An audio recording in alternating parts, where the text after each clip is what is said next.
جو قرآن مجید میں سورہ نوح میں ذکر ہوئے ہیں۔ حضرت نوح علیہ السلام نے پکارا، اے میری قوم، اللہ کی عبادت کرو، اس کے سوا تمہارا کوئی معبود نہیں۔ انہوں نے دن میں دعوت دی، رات میں دعوت دی، کھلے عام بھی اور تنہائی میں بھی۔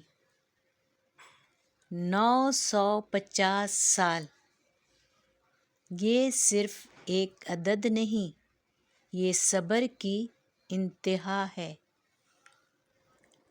لیکن جواب کیا ملا؟ ہم تمہیں اپنے جیسا انسان ہی دیکھتے ہیں۔ اگر اللہ